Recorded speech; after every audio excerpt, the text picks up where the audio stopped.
Muy buenos días. Estamos en la mesa número 5, titulada Creación Literaria.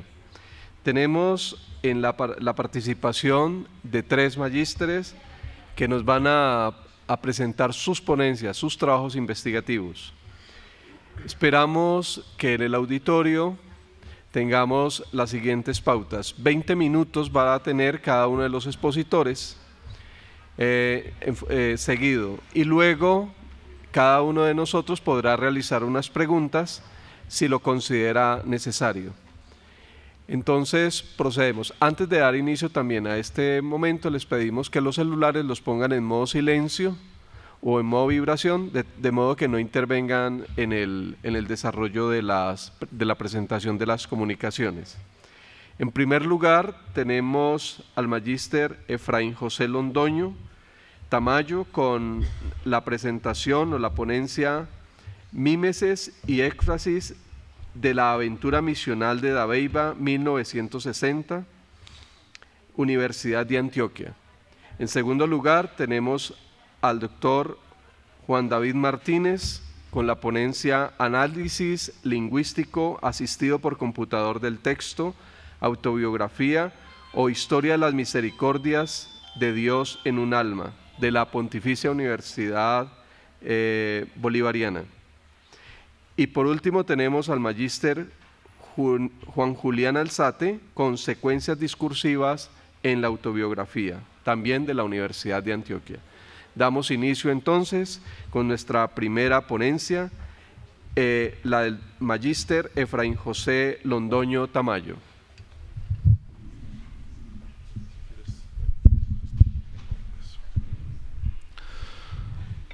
Mímesis y éfrasis en la aventura misional de Dabeiba. La aventura misional de Dabeiba es la narración de un sinnúmero de acontecimientos que vivió la Santa Madre Laura durante sus primeras misiones en diferentes lugares del territorio colombiano. La narración, según el prólogo, comienza en mayo de 1914 y transcurre hasta mediados de 1939, cuando ella regresa a Medellín. A lo largo de los sucesos que aparecen en el texto se destacan algunas descripciones alusivas a los rasgos físicos externos de las representaciones. Estos rasgos característicos, representados en varios pasajes de la obra, inciden en la perspectiva y dinamizan, desde la teoría literaria, el desarrollo del relato. Esta ponencia en concreto identifica algunos elementos específicos del retrato de la Santa Madre Laura en una serie de descripciones miméticas y ekfrásticas configuradas a través de la narración. Según la teoría, el concepto de mímesis tiene origen en el pensamiento cultural occidental, en la tradición griega específicamente, en donde Platón y Aristóteles se refirieron a este concepto como elemento retórico y poético. Sin embargo, hay diferencias en su conceptualización. Para Aristóteles, en los textos conocidos actualmente como ficcionales, la mímesis es comparable a una construcción imitativa de acciones posibles. Es en síntesis la representación de la realidad. En palabras de Aristóteles, cito, la épica y la tragedia, igualmente que la comedia y la ditirámbica, en su mayor parte, la música e instrumentos, todas vienen a ser imitaciones. Sin embargo, difieren entre sí en 3 cosas. En cuanto imitan por medios diversos, o diversas cosas, o diversamente, y no de la misma manera. 2 causas, y ambas naturales, han concurrido generalmente a formar la poesía, porque lo primero, el imitar, es connatural al hombre desde niño. Lo segundo, todos se complacen de las imitaciones, de lo cual es indicio de lo que pasa en los retratos. Fin de la cita. Por ello, la mímesis es la imitación de la naturaleza como fin esencial del arte. Mientras que, por el caso contrario, Platón señala que la mímesis es sólo la apariencia sensorial de las imágenes exteriores de las cosas y que constituye el mundo opuesto al de las ideas. En la República, la mímesis es una estructura abstracta que permite diferenciar entre distintos ámbitos del ser. La concepción platónica de la mímesis permite hacer comparaciones de carácter filosófico en sentido fuerte. Ciertas entidades ideales del mundo inteligible, y otras entidades del mundo sensible. Platón desacredita la mímesis tanto de los pintores como de los poetas, pues esa mímesis es para él pura representación atrapada en el mundo de los sentidos. Entonces propone una concepción distinta, la mímesis como una propiedad que permite comparar regiones diferentes del ser. En ese sentido, la mímesis platónica permite comparar ideas que solo pueden ser captadas por la inteligencia, objetos que son percibidos por los sentidos y finalmente representaciones, imágenes. Aunque existe diferencia entre la concepción de la mímesis entre Platón y Aristóteles para esta ponencia, el término mímesis hace referencia a la representación de un aspecto de la realidad. En este sentido, es necesario pensar en la forma de establecer esa representación en un texto narrativo, como es en este caso la aventura misional de Dabeiba, en donde las representaciones de la realidad, según las vivencias de las misioneras, poseen en la obra una forma y una estructura identificable con una categoría literaria de la antigüedad griega, la ékfrasis. El término ékfrasis proviene de dos palabras griegas, el prefijo ek, que significa afuera, y phrasein, que significa decir o declarar. Para los retóricos griegos del siglo III y IV antes de Cristo, la ékfrasis consistía en la descripción exhaustiva y detallada de un algo perteneciente al mundo de la realidad o del arte, y con esto se pretendía que el sentido del oído sustituyera al de la vista. La ékfrasis nació como un recurso poético y retórico, pero hoy en día algunos investigadores la consideran una técnica literaria y algunos incluso un género literario. Un ejemplo paradigmático de la ékfrasis clásica se encuentra en el canto 18º de la Ilíada, donde Homero describe con todo tipo de matices el escudo que el dios griego del fuego construye para Aquiles. Este ejemplo inspira a Virgilio en la descripción del escudo de Eneas, en la Eneida. Y Dante experimenta la misma influencia homérica al describir unas esculturas en su purgatorio. Comúnmente, la crítica de nuestros días entiende por ékfrasis la descripción literaria de una obra de arte visual. Según Victoria Pineda, cito, esta definición, que ha sido y sigue siendo objeto de continuas matizaciones, goza de una tradición de siglos. Ékfrasis es el vocablo griego en la retórica antigua que se designaba ante cualquier tipo de descripción vivida, aquella que tiene la capacidad de poner el objeto descrito delante de los ojos del receptor, es decir, lo que los latinos llamaron evidencia. Fin de la cita. Desde esta perspectiva teórica, la mímesis intenta plasmar en la narración una imitación que pretende representar diferentes aspectos de la realidad. No se puede olvidar que en la búsqueda de las ideas para describir los elementos que componen un objeto, una persona o una cosa, los sentidos y las experiencias sensoriales poseen un factor determinante. Por tanto, la ékfrasis se convierte en la forma descriptiva por medio de la cual se realiza la imitación de la realidad. En síntesis, la relación teórica entre mímesis y ékfrasis se puede definir. La mímesis es una cualidad que tiene el artista para plasmar la realidad utilizando una facultad ékfrástica para describir aspectos o rasgos representativos de esa realidad. Ahora bien, en la aventura misional de Dabeiba aparecen diferentes momentos, algunos ejemplos en una serie de descripciones. En concreto, los pasajes que aluden a los rasgos de la fisionomía exterior, específicamente sobre la Santa Madre Laura, en donde la forma de representación hace parte de una cualidad retórica y discursiva. Este elemento mimético de representación pretende exaltar las cualidades físicas y devela aspectos de su forma de ser. Este rasgo característico se reitera a lo largo de la narración y se convierte en un indicio fehaciente para interpretar la perspectiva del retrato construido por las demás hermanas misioneras y algunas de las indígenas que vivieron de cerca los acontecimientos de las misiones en diferentes departamentos del territorio nacional.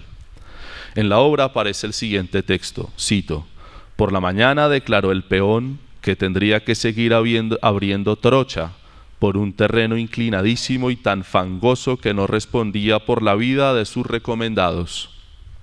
No desistieron, sin embargo, pero sí resolvieron dejar allí a la Madre Superiora, a quien por su voluminosa humanidad no se comprometió el peón a entrar por aquellas breñas. La dejaban auxiliada por la señorita que la acompañaba.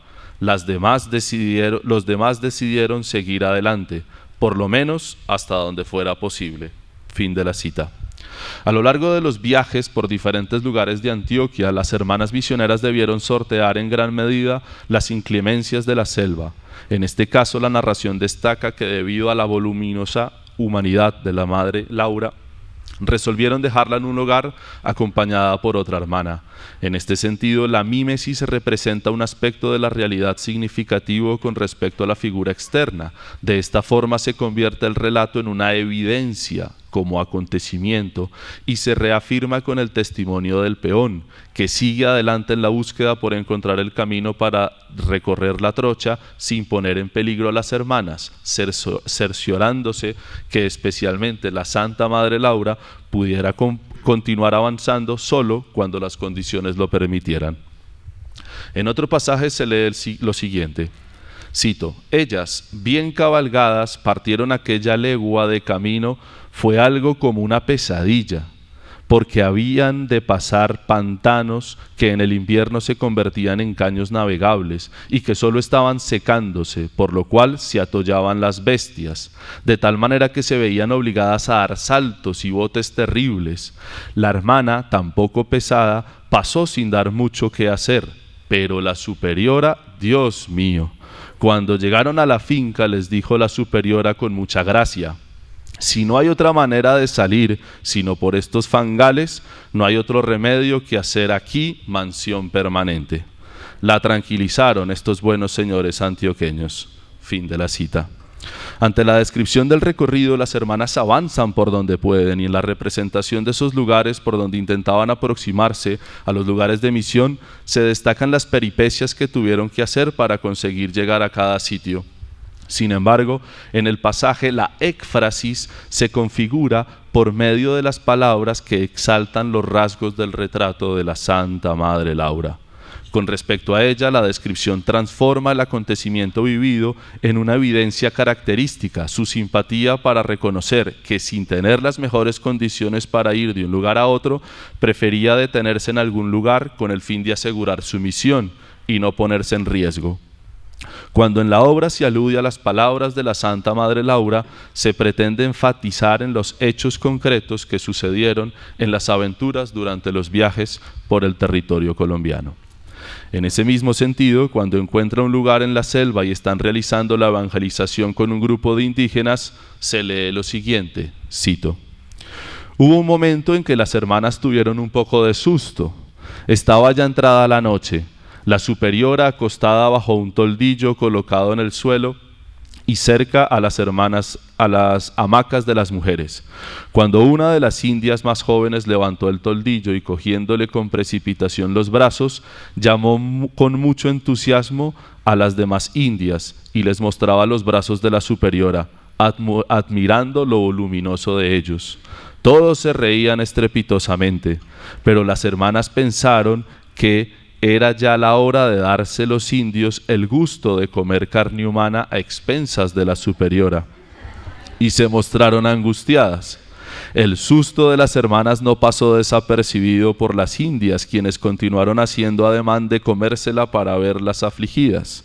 En cambio, la superiora se dejaba examinar con serenidad, tranquilizando a las hermanas con la risa que tenía.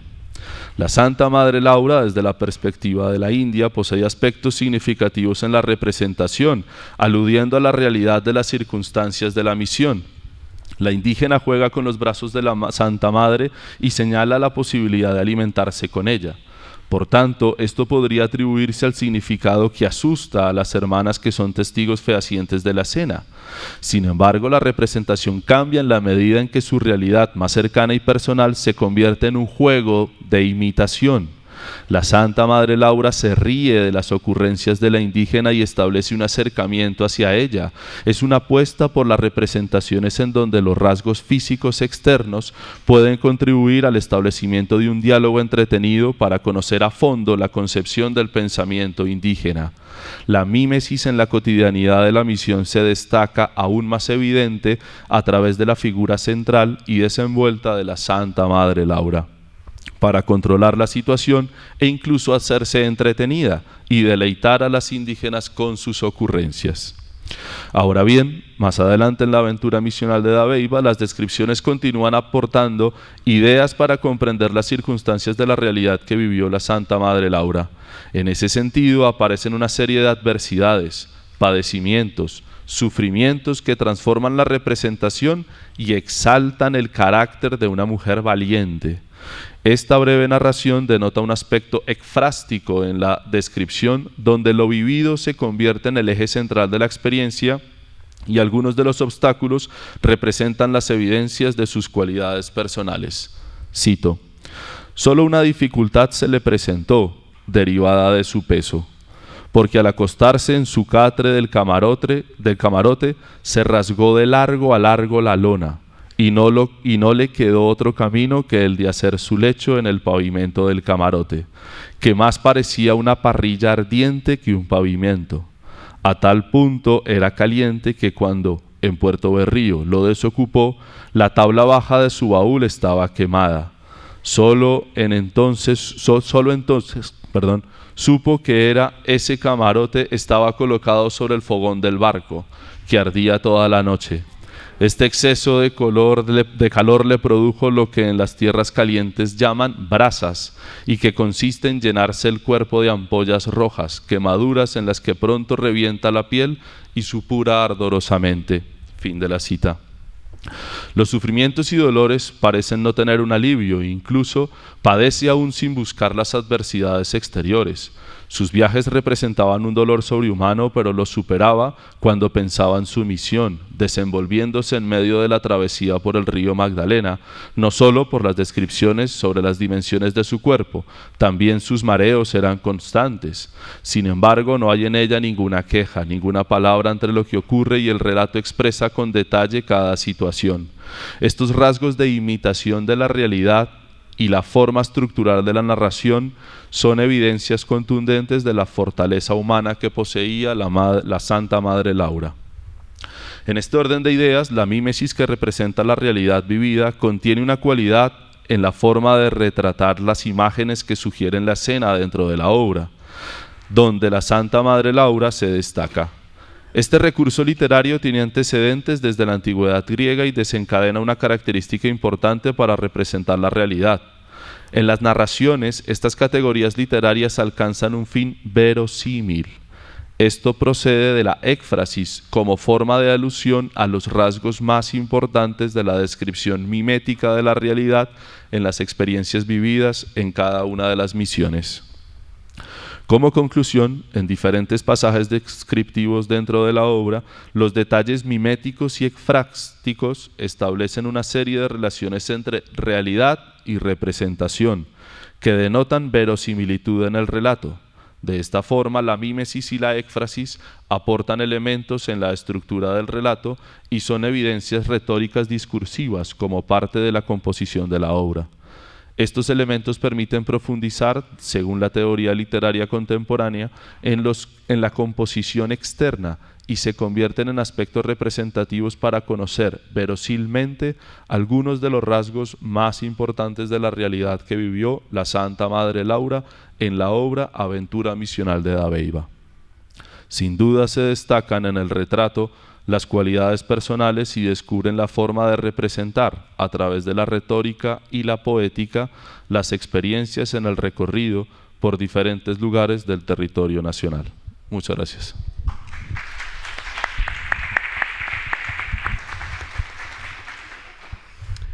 Muchas gracias. Excelente, porque además de para fines prácticos fueron exactamente 15 minutos exactos. Es maravilloso, porque nos abre posibilidades a preguntas que luego podemos desarrollar mejor, porque si tenemos el tiempo, pues eso nos va a ayudar a que ellos puedan responder mucho mejor a esas preguntas.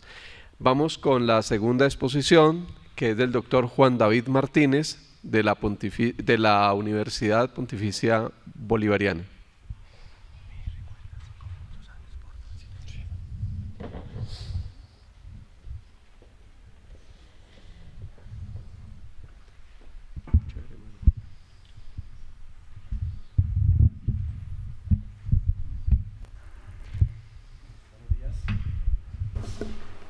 Buenos días, muchas gracias por la invitación a la organización del Congreso.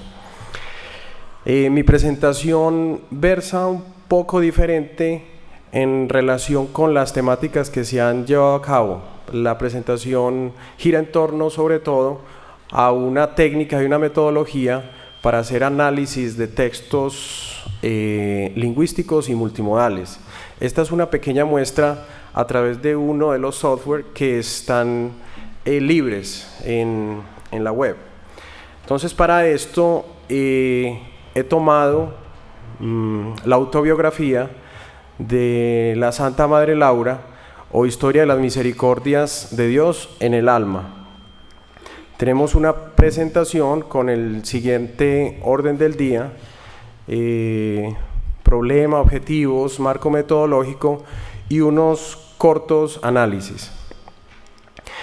El problema que me convoca, y que generalmente cuando se trabajan textos lingüísticos asistidos por computador, por ejemplo, es cuál es la frecuencia de sustantivos, adjetivos, adverbios, y en este caso del texto autobiográfico de la Madre Laura. Para ello, entonces, tenemos como objetivo identificar y analizar algunos patrones lexicales simples y compuestos presentes en el discurso autobiográfico.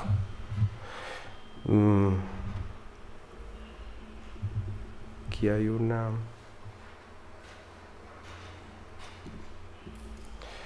Bien. Como marco de referencia tomamos una sentencia, un postulado de un lingüista funcionalista inglés que dice que nosotros podemos conocer una palabra a través de aquellas que la acompañan. Esto es un planteamiento que no era nuevo para mediados del siglo XX, ya había sido planteado por los griegos, pero con el surgimiento de la computación y posteriormente de la lingüística de corpus, cobra vigencia, porque las palabras y desde la semántica no tienen un significado aislado, sino que tienen que ser vistas en conjunto, tanto por el cotexto como por el contexto. Entonces, este es uno de los planteamientos fundamentales que soportan el análisis de corpus. Como base, entonces, la lingüística por medio de datos empíricos y no tanto reflexivos, quiere llegar a describir elementos lingüísticos, busca elementos que confirmen hipótesis de descripción del lenguaje y del sistema del mismo, que ha realizado aportes y datos sobre el comportamiento general de la lengua. El lingüista compila una gran cantidad de elementos lingüísticos, elabora un corpus, y esa es la base del corpus, grandes cantidades de información lingüística. Todo aquello que no sea de base cantidad sería tomado entonces por el lingüista como muestra, pero acá hablamos de corpus. ¿Qué sería un corpus de manera general?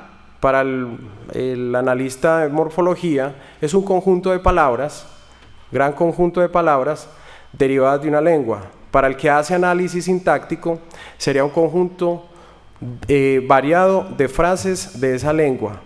Y para el especialista en procesamiento del lenguaje natural sería un recurso lingüístico que permite construir herramientas para el tratamiento de este lenguaje. John Sinclair nos habla de que un corpus es una colección de elementos lingüísticos de acuerdo con criterios lingüísticos explícitos con la finalidad de ser usados como muestra de lengua.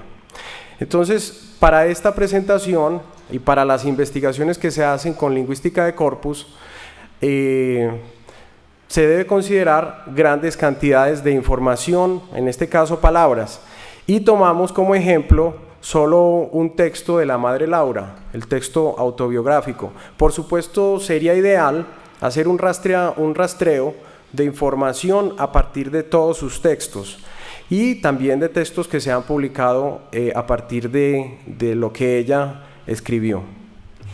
También tenemos que tener en cuenta que el corpus está compuesto por textos y hay una definición básica, fundamental, que dice que un texto es una unidad comunicativa, pragmática, estructurada, coherente y que tiene relación con el contexto, con su situación de uso.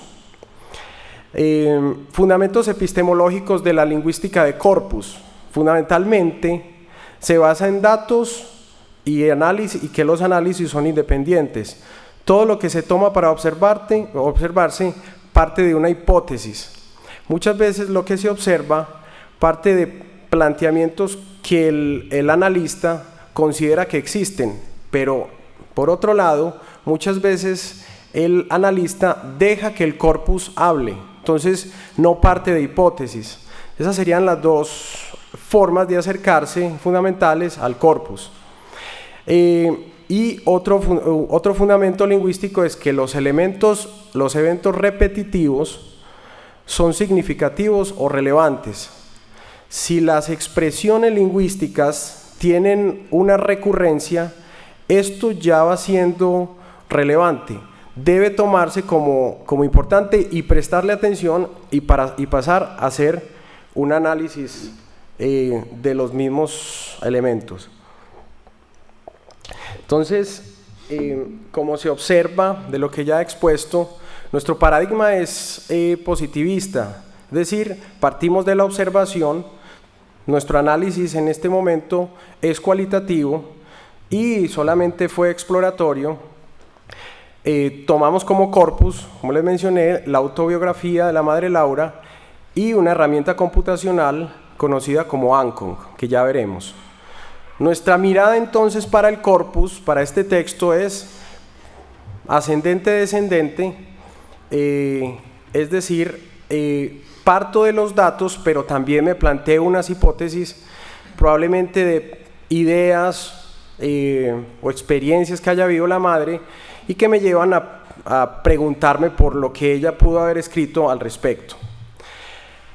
Para el manejo del corpus, entonces, hicimos una limpieza del mismo. Hicimos sustracción del índice, glosario.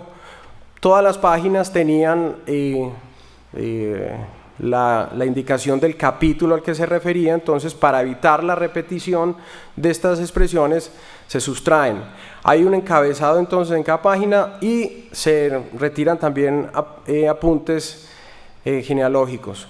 El procesamiento se hace entonces a través de Ancong, se identifican las palabras más repetidas, dejo que el corpus hable, a eso se le conoce como corpus driven, y identificación de bigramas, trigramas y hexagramas, es decir, conjuntos de palabras de A2, de A3 y de A6. Generalmente este es el sistema que se utiliza, pero por supuesto podemos utilizar otros sistemas y otras formas combinatorias. Bueno, tokens, número de palabras que se encontraron, 404.673, de ellas palabras que son diferentes y que aquí se aprecia una buena densidad léxica, son 25.968. Este entonces es, digamos, la plataforma en la que trabajamos. Este es un primer pantallazo. Yo utilizo el software y le pregunto cuáles son las palabras claves, ¿cierto? Entonces parte de decirlas de mayor frecuencia hasta la de menor frecuencia. Nos encontramos con que las 10 palabras, los 10 sustantivos más frecuentes y en muchos casos esperados, Dios, Padre, alma, Señor, vida, casa, cosas, hermanas, amor, indios. A esto se le hace también tratamiento de frecuencia relativa, pero la frecuencia, que la saqué pero no la presento acá, era en relación con las 404.000 palabras, era mínima, alrededor de un 1%, la palabra Dios, hasta probablemente 0.15% indios. Sin embargo, es relevante, y como ya lo decía, la frecuencia de palabras ya nos está diciendo, o los patrones ya nos está diciendo que algo anda ahí que es importante.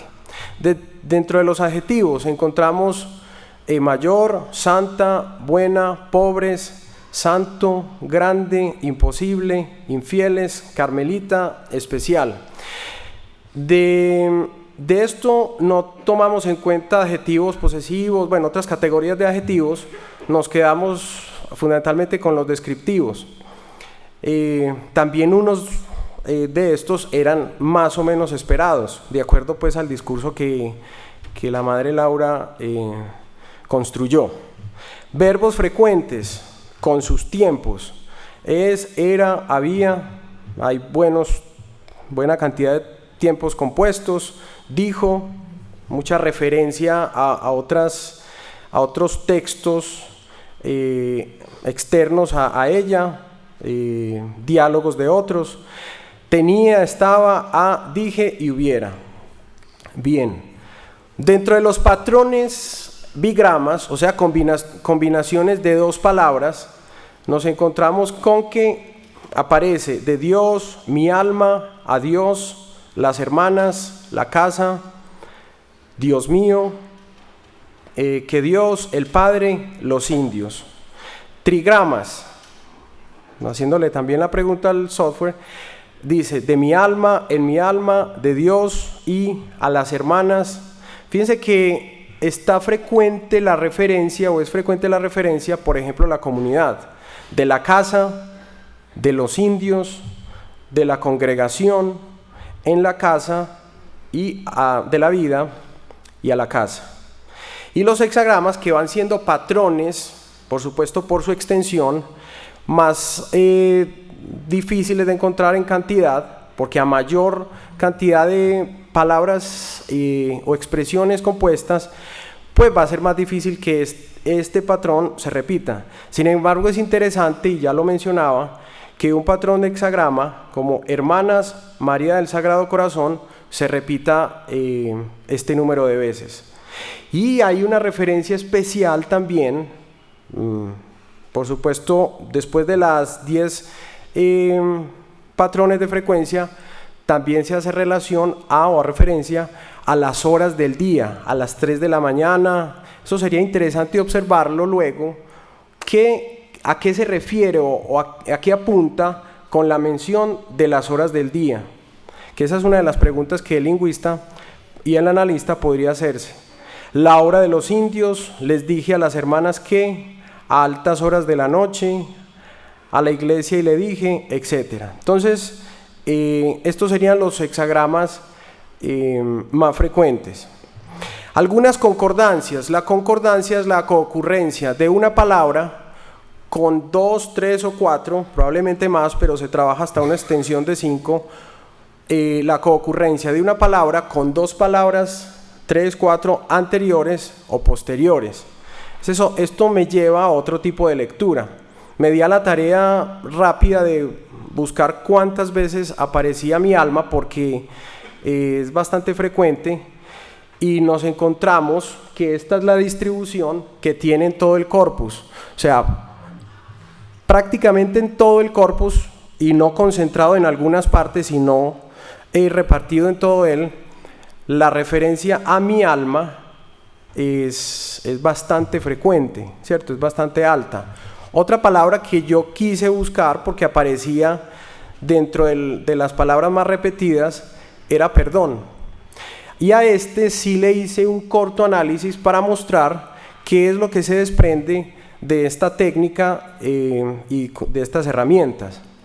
Entonces nos encontramos con que perdón tiene alrededor de 7 concordancias. No tuvo en cuenta el verbo, se perdona, perdonó, perdonaré, solamente el sustantivo perdón. Por supuesto hubiese aumentado más y me hubiera dado datos también más certeros, precisos para el análisis. Entonces,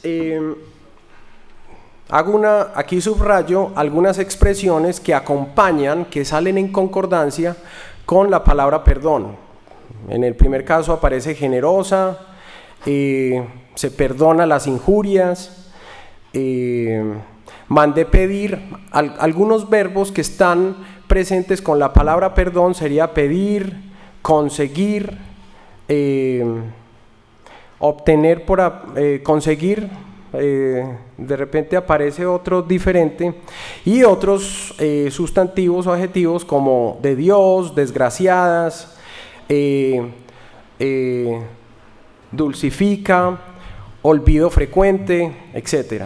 Entonces, a partir de cada una de las concordancias hay una noción de perdón que se diferencia, y voy a pasar la diapositiva primero esta, que trae la RAE. La RAE simplemente dice que perdón es acción de perdonar o remisión de la pena merecida, de la ofensa recibida o de alguna deuda u obligación pendiente.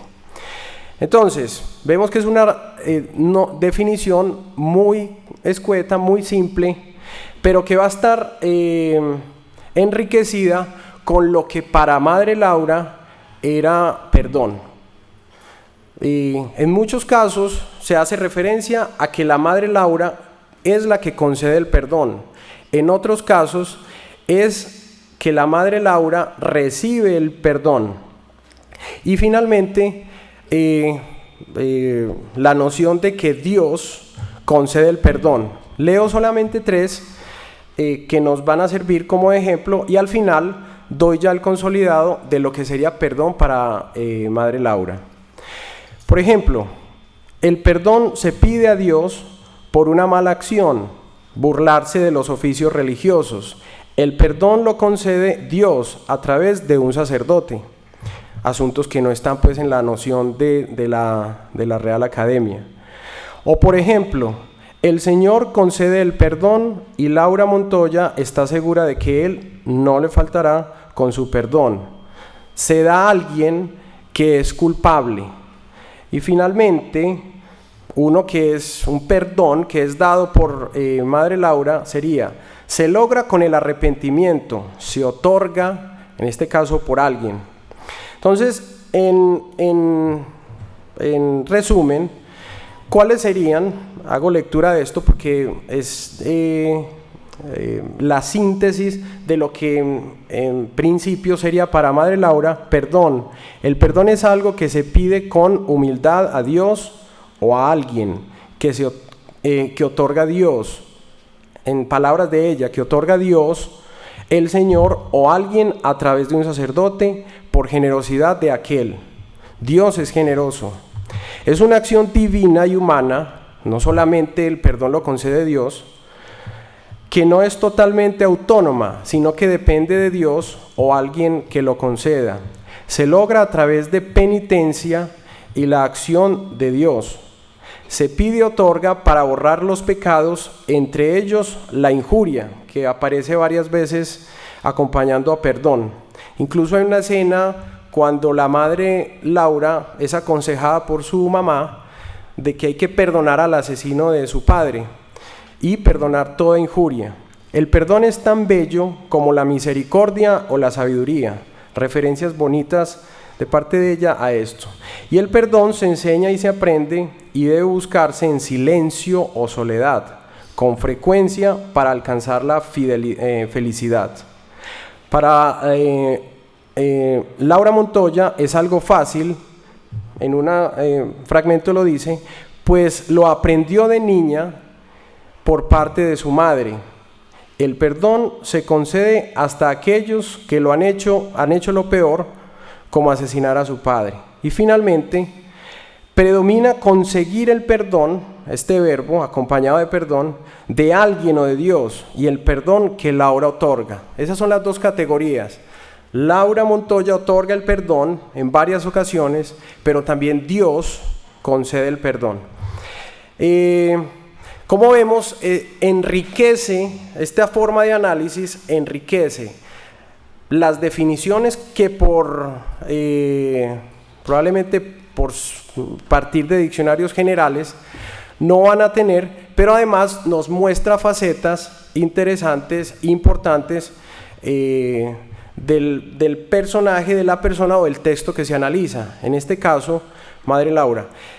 Estos software nos van a servir entonces para acercarnos con cierta agilidad y precisión a los textos. Por supuesto es necesario un contexto teórico y un soporte teórico que me permita ahondar, y a esto sí es necesario decirlo, ahondar en las nociones.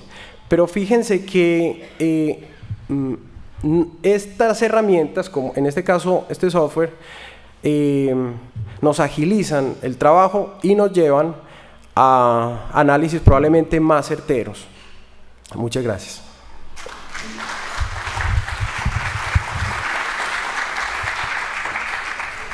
Excelente, muchas gracias. Creo que hay una deuda interesante y es como esos diccionarios que tienen los grandes autores, esos diccionarios en los que por lo menos acá nos están presentando algo muy importante sobre el tema del perdón como ejemplo, pero que invita pues a que tenemos que hacer la tarea quienes estamos en este momento de la historia.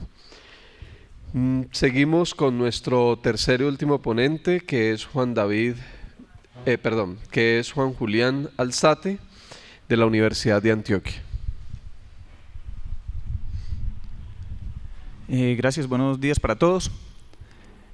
En el ejercicio de exploración que mi compañero Santiago y yo realizamos, básicamente pretendimos hacer un acercamiento a la autobiografía de Santa Madre Laura a partir de una relación entre la forma y el fondo. ¿Qué quiere decir esto?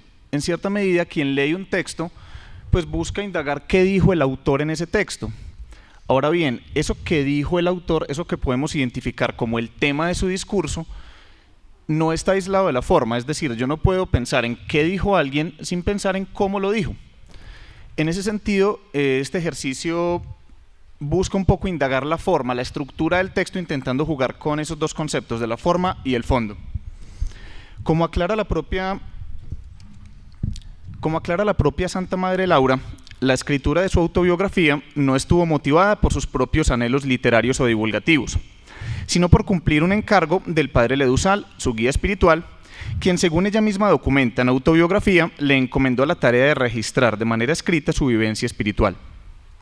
De hecho, la propia autora manifiesta que es una tarea que aceptó de poco agrado, dado su interés de permanecer olvidada, pero que cumplió rigurosamente, produciendo un amplio volumen de textos, tanto manuscritos como mecanuscritos.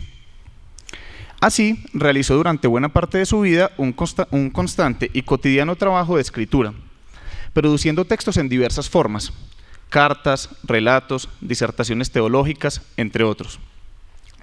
Y muchos de aquellos textos alimentaron lo que a través de sucesivas ediciones nos llega en la forma de un texto autobiográfico. Desde luego, este no es solamente una unión cronológica de diversos textos. La cohesión de todas aquellas modalidades de escritura dio como resultado un texto complejo desde el punto de vista de la forma, que no solamente tiene secuencias narrativas, sino también argumentativas, descriptivas y dialógicas.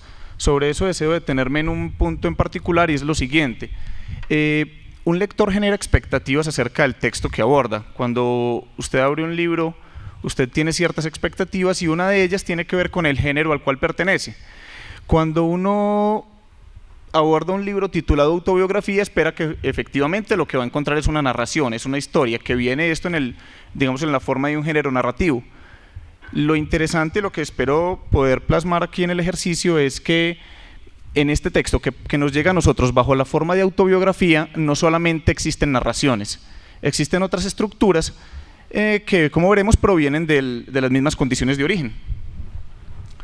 El enfoque del presente trabajo es entonces comprender cómo la articulación de estos escritos con intenciones, condiciones de origen y procesos editoriales de diversa índole, ha dado como resultado un texto que puede comprenderse dentro de un género discursivo narrativo. Para ello,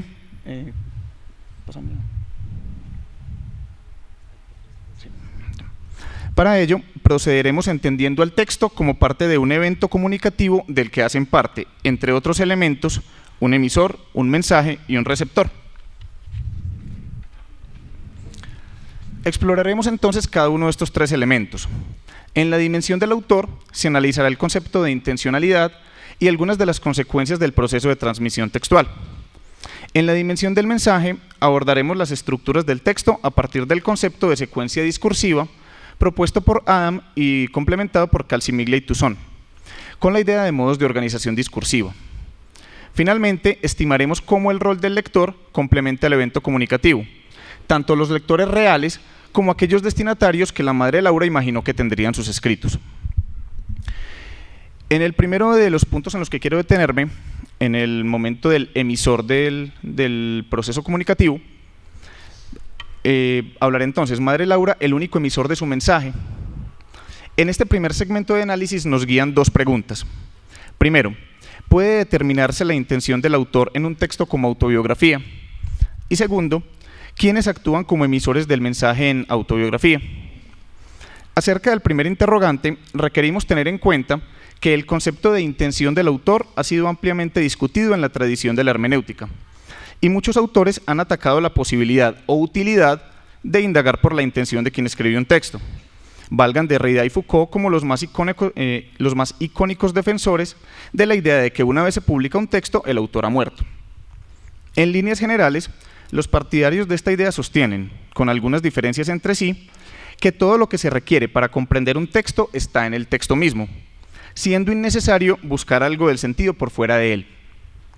Skinner, por su parte, recoge los elementos vitales de esta discusión y propone que sí es útil y que sí es necesario comprender la intención del autor, pero se requiere definir qué es propiamente aquello a lo que llamamos intención.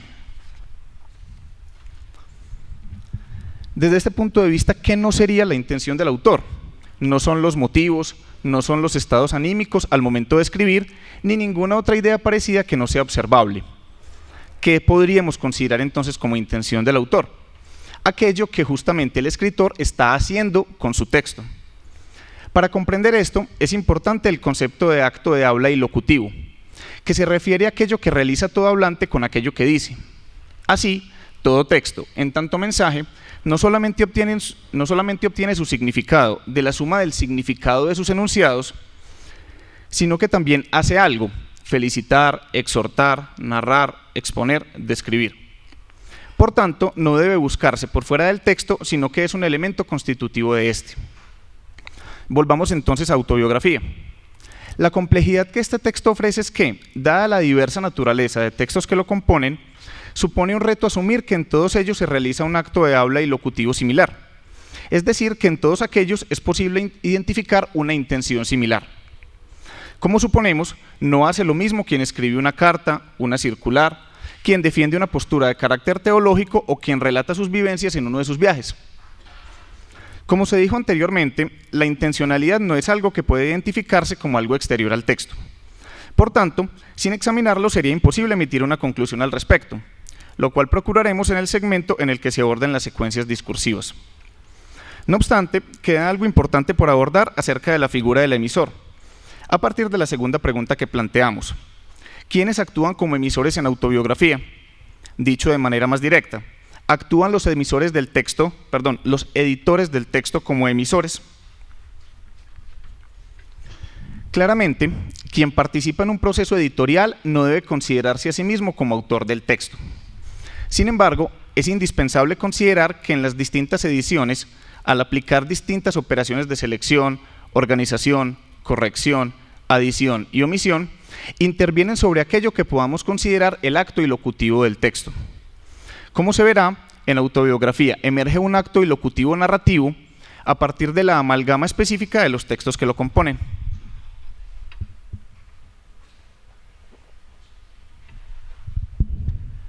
Bueno, en un segundo momento nos ocupamos entonces del tema del mensaje, en este caso el texto propiamente dicho. ¿Cómo está conformado formalmente autobiografía?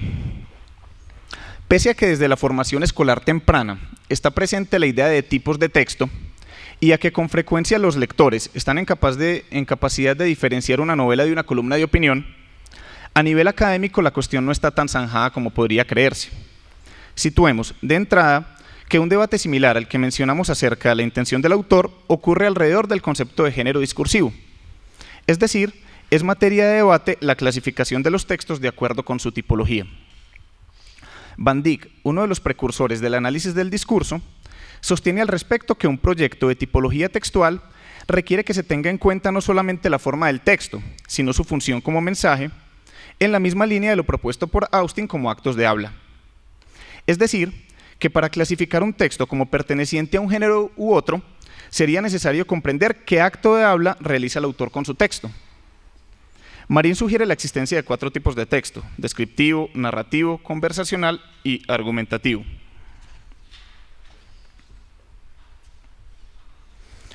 En el marco de este debate, vamos a situarnos en el concepto de secuencias discursivas, propuesto por Adam en el 92, entendidas como unidades constitutivas del discurso y retomadas por Calzamiglia y Toussaint, quienes las agrupan bajo la categoría de modos de organización discursiva. Las secuencias de Adam no son formas rígidas en las que se puedan ubicar los textos, sino que funcionan como tipos relativamente estables de combinación de enunciados. De estas distingue 5: narrativa, ¿podrías pasar? Hasta ahí. Narrativa, descriptiva, argumentativa, explicativa y dialogal. Procedemos a identificar su presencia en autobiografía.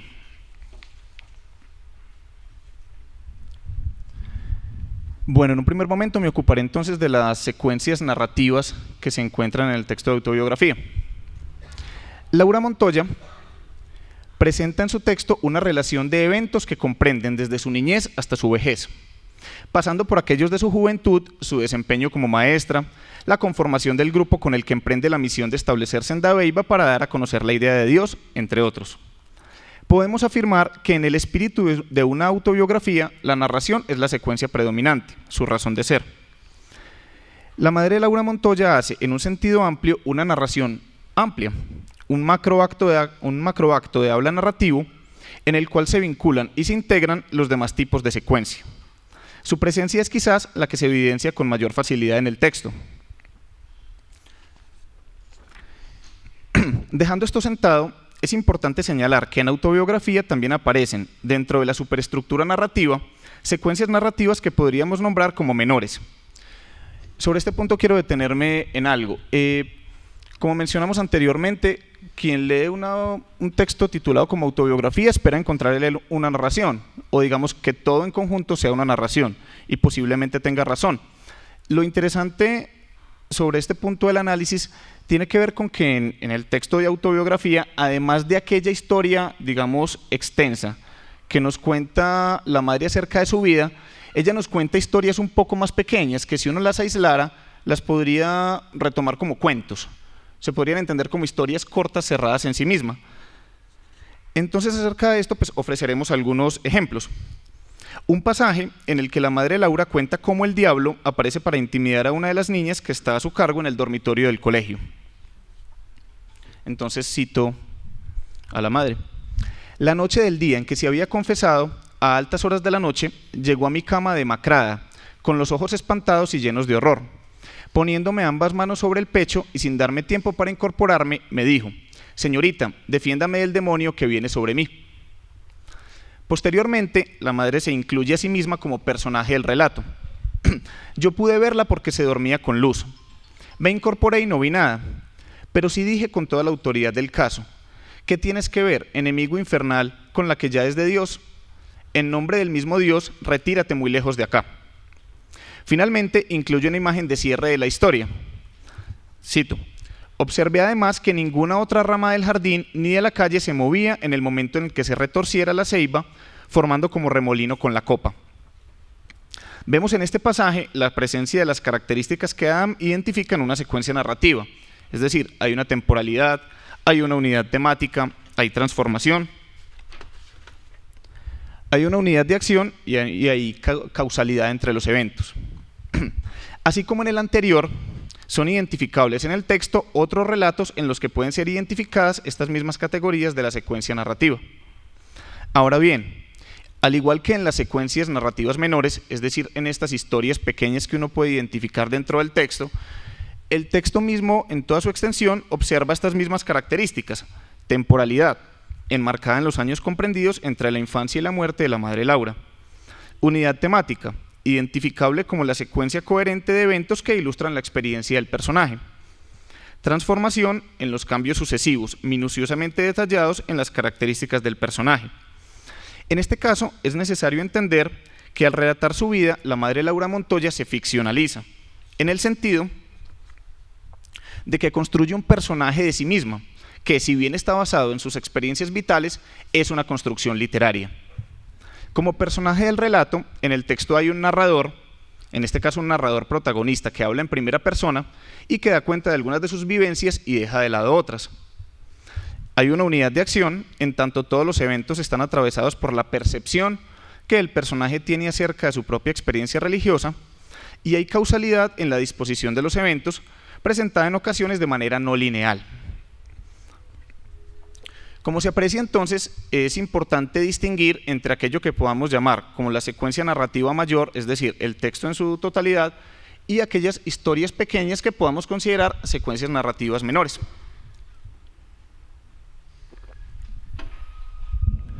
Ahora bien, pasamos a la parte de las secuencias argumentativas. En el estudio del proceso argumentativo, la mayoría de autores coinciden en que es una operación compuesta básicamente por dos elementos: una tesis u opinión que se pretende defender y unos argumentos que conduzcan a que el receptor del mensaje acepte como válido el punto de vista que se le ofrece. Es decir, quien realiza una argumentación lo hace porque tiene una opinión y porque ofrece unos argumentos para que el que escucha esa opinión pues la acepte como válida. En autobiografía encontramos entonces unas secuencias argumentativas.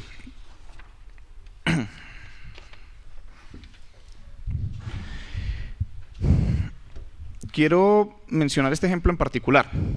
En vista de esto, y aquí cito a la madre, en vista de esto, contra la opinión de más de 60 maestros y otras tantas maestras, lancé la opinión contraria, resuelta a aprobarla. Y nos dice ella entonces: lancé la opinión de que no había ideas tan elevadas que el niño, aún párvulo, no pudiera abarcar en alguna parte, sino maestros poco hábiles para transmitirlas. Lo que puede ver uno ahí es una tesis, es una opinión, y ella nos relata la manera como presenta los argumentos para que su auditorio la acepte. Nos dice: supongamos que el niño vaya bien dirigido, adquiriendo ideas en gradación muy ordenada, le duraría la vida lo suficiente para llegar a la de Dios. Sin embargo, recuerden todos los que me escuchan cuando les dieron la primera idea de Dios. Desde la cuna, respondieron algunos. ¿Y lo aprendieron a conocer? No podemos menos de afirmar que sí, contestaron. Luego, sí es capaz el entendimiento de verdades altas desde su primer desarrollo. La idea al principio, o sea en el primer ciclo, es imperfecta y sumamente vaga, pero en los ciclos posteriores la va perfeccionando. ¿Es verdad, señores?, les dije. Sí, me contestaron. Luego, ¿cómo no será capaz de la idea del aire? Es evidente que la madre Laura Montoya es consciente de que lo que nos refiere es un acto argumentativo. Sin embargo, hay un asunto muy importante para entender cómo actúa. Este asunto tiene que ver con la forma. Lo que acabamos de ofrecer es, en rigor, un relato. Es decir, la autora nos cuenta una historia acerca de un debate que sostuvo. Aunque dicho relato dé cuenta de una estructura argumentativa, en su forma nos llega como una narración. Por esto, en sentido estricto, no podríamos afirmar que hay un ensayo dentro del texto. Lo que hay es un relato en el que se cuenta cómo transcurrió un debate. No por eso desconocemos que hay allí una estructura argumentativa, puesto que, incluso refiriendo eventos reales, la autora organiza sus ideas y las presenta de tal manera que su tesis y sus argumentos sean claros para el lector.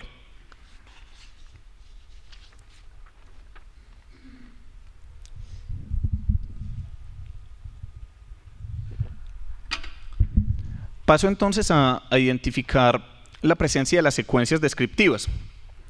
La descripción puede definirse como la representación lingüística del mundo, sea este real o imaginado. Al respecto, Dorra comprende la descripción como la representación de lo simultáneo, mientras la narración sería la de lo sucesivo.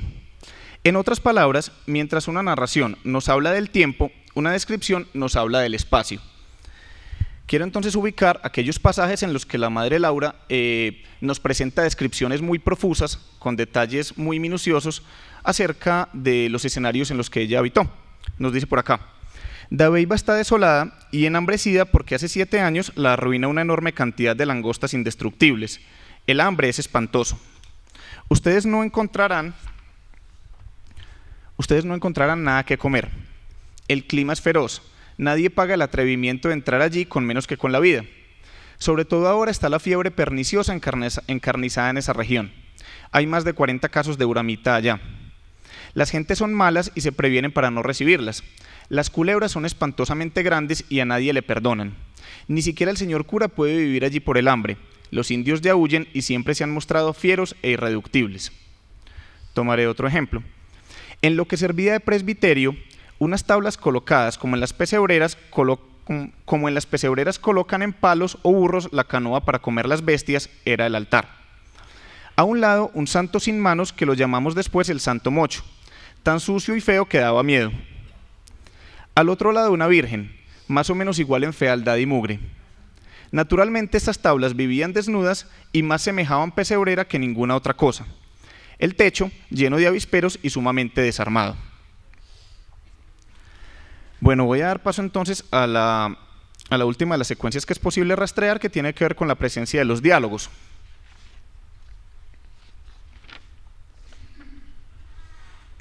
Para ello entonces voy a citar también algunos fragmentos en los que uno puede ver la reproducción del tono de la vida cotidiana. Nos dice ella: ¿no le da miedo que este rancho se le venga encima? Le dije a Punucenito. No, me respondió. Dios me lo sostiene porque yo vivo con Dios solo. ¿Y cómo hace usted para trabajar cuando Resura está despierta? Entonces no trabajo, me dijo. ¿Y qué come? Le repuse. Lo que Dios me da, me contestó. ¿Y cómo se lo da? Le pregunté. De muchos modos, y si no, oiga. Y bueno, posteriormente nos relata una explicación. Una consideración particular requieren aquellas secuencias dialógicas en las que la autora evoca las conversaciones con los indios, particularmente en Dabeiba.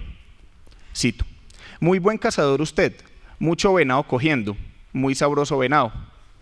Indio mucho sabe para cazar, muy sabroso armadillo, usted mucho animalito cogiendo. Esa manera de imitación del habla cotidiana funciona a su vez como una estrategia para ganar credibilidad ante el lector, quien posiblemente no espera un dominio fluido del español por parte de indígenas cuya lengua nativa es otra. Las secuencias dialógicas actúan en esos casos como garantes, como respaldo de que los eventos ocurrieron como son transcritos. No podemos olvidar que hemos hablado del texto como una narración global, pero es necesario tener presente que es una narración autobiográfica y que, a diferencia de un texto ficcional, pretende presentar como ciertos los hechos relatados.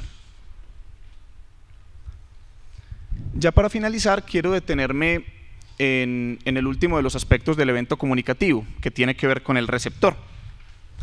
¿A quién le habla la Madre Laura? A modo de cierre del esquema comunicativo que hemos presentado, queremos dejar esbozadas 2 ideas acerca del destinatario de autobiografía.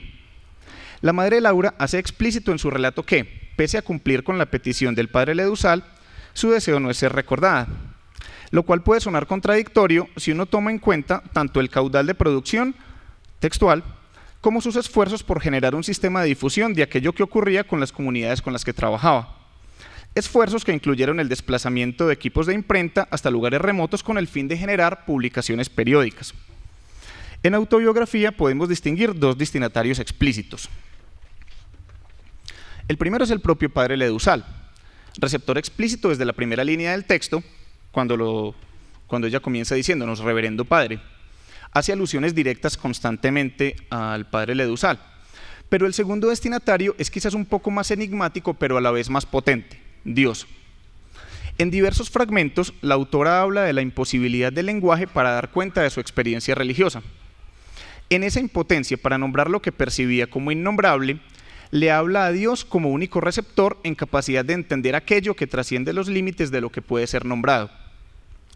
Posiblemente, quien escribe un texto supone que su lector podrá conocer de él lo que dejen traslucir sus palabras.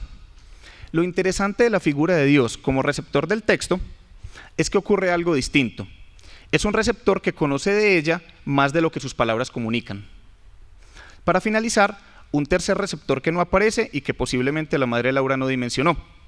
Todos nosotros somos ahora receptores actuales de un texto que quizás en un principio no nos fue dirigido, pero que sigue vigente. Cabría terminar recordando palabras de Ricoeur cuando nos afirma que lo que el texto dice ahora importa más que lo que el autor quiso decir. Muchas gracias.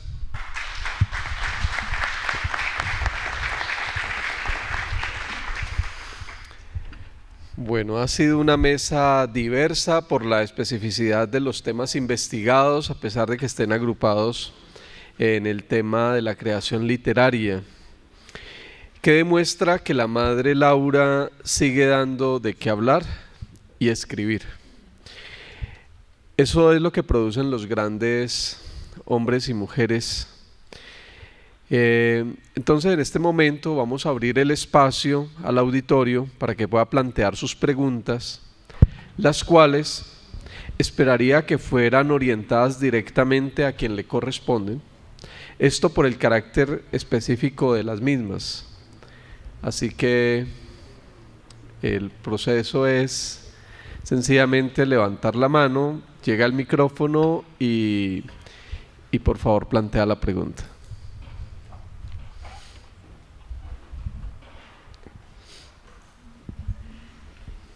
Atrás, si me da permiso por aquí. Gracias. Quisiera saber si esa mímesis para el primer panelista, Efraín, si esa mímesis o representación de los aspectos de la realidad solo se hicieron para la aventura misional de Dabeiba o a todos los aspectos de la vida de Santa Laura. No, por ahora solo a la aventura misional de Dabeiba, y la mímesis buscaba ese retrato de la Santa Madre Laura. La segunda pregunta va para el último panelista. ¿Quiénes actúan como emisores en la autobiografía y cuál sería la intención principal del autor?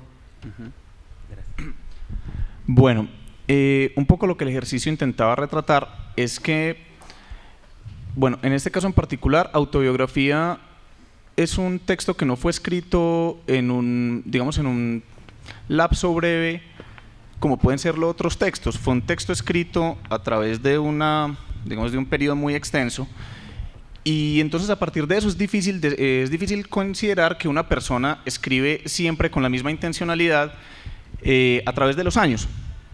En algunos casos ella lo que está haciendo es contar unas historias, en otros casos está realizando una disertación teológica, está realizando una argumentación. Ahora bien, ¿qué ocurre? Con todos estos textos de diversa naturaleza que ella produce, se han realizado diversos procesos editoriales. Cada uno de estos procesos editoriales ha contribuido a que aquello que nos llegue ahora como una autobiografía tenga entonces la intención de una narración, que uno lea en este texto una historia y que lo pueda, digamos, trasegar en la forma de una narración, aunque encuentre en él una argumentación, unos diálogos, aunque encuentre secuencias descriptivas como veíamos. Entonces, claro, el emisor siempre va a ser el autor, pero es necesario tener en cuenta que el proceso editorial configura de alguna manera qué tipo de género textual es el que estamos leyendo. Muy bien, tenemos allá atrás una pregunta. Mi nombre, Marianelli Mejía Restrepo. Me siento feliz en este momento, escuchando este análisis literario de Santa Laura Montoya. Y mi pregunta es, ¿ustedes como un grupo específico están dados a esta tarea del análisis de estos libros, sobre todo de la autobiografía, o hay otros profesores también en la universidad interesados en esta metodología, en este descubrimiento, digamos así, de la autora Santa Laura Montoya. Muchas gracias. Bueno, esta primera aproximación evidentemente abre las puertas a seguir analizando y seguir investigando toda la obra de Santa Madre Laura Montoya. En este momento, digamos que he abordado solamente la aventura misional de Dabeiba, pero me ha dado pie para seguir mirando algunos de los aspectos que he encontrado para ir abordando otras obras, por supuesto. Sí, gracias por la pregunta. Bueno, esto, al igual que los compañeros, es una aproximación por cierta relación que he tenido con los temas religiosos. Me llamó la atención y me incliné a aceptar pues la invitación. Pero esto es solamente una aproximación. Realmente, a partir de este encuentro inicial con Madre Laura, pues le queda a uno algunas iniciativas de profundizar a partir de este análisis que he presentado. Pero es solo una aproximación y tengo que aclarar que no es un trabajo continuado. Ciertamente, lo que nos decía Diego, es posible hacer, por ejemplo, un glosario temático con asuntos relevantes de Madre Laura, pero esto es solo una aproximación, para mi gusto bien interesante. Bueno, el ejercicio de exploración que yo presento acá hace parte de un proyecto, hace parte de un grupo de trabajo más amplio en el que estamos llevando a cabo un proceso de edición crítica justamente con la obra de autobiografía. De ese proceso hacen parte, por ejemplo, la profesora Nancy, que se encuentra acá, la profesora María Eugenia, bueno, y seguramente otros compañeros que se me estén quedando de lado. Entonces sí, sí efectivamente hay un grupo de trabajo en torno a la obra de la Madre Laura, en particular en este caso acerca de la autobiografía. Muy bien, tenemos una pregunta. Ya, gracias para Juan David. Cuando el análisis lingüístico asistido por computador nos refleja las palabras, los verbos más usados, luego tienen, digamos, algún tipo de interpretación o de definición de estos términos que más se usan. A ver, tal como se dice en el título, es un trabajo asistido. Entonces, en primera instancia, los software no nos van a hacer el análisis. Hay múltiples software, etiquetadores sintácticos, donde te dicen la categoría de palabras, algunos con bastante precisión, pero hay que decir también que de difícil acceso por su costo, y otros libres. Categorías que se puedan encontrar y que algunas las mencioné serían, por ejemplo, las concordancias, tendríamos los trigramas, tendríamos un parsing sintáctico para ver, por ejemplo, la estructura, las estructuras oracionales más frecuentes en Madre Laura. Pero después, y esto ya se sale de las manos, por lo menos de los software que en el momento existen, vienen análisis del experto, con todo su bagaje teórico, con toda su experiencia. Entonces, es algo asistido, pero que requerirá el trabajo explícito y teórico del experto. Ahora, también aclaro que existe software que permite resumir, que permite profundizar un poco más que la simple búsqueda de categorías. Pero hay mucho más trabajo por delante, sí. Bueno, muchas gracias a los ponentes. Creemos que antes de irnos debemos darle un aplauso a todos. Por último, el comité organizador me ha sugerido el tema, un cambio en la mesa número 9, que está en la programación para las horas de la mañana, en realidad será para las horas de la tarde. En este momento la universidad tiene una situación especial, por lo tanto hay que hacer una salida, digamos, ordenada para una evacuación, ¿correcto? Así que por favor, con toda la calma que representa este tipo de un simulacro, y todos tenemos que participar del mismo, ¿de acuerdo? Así que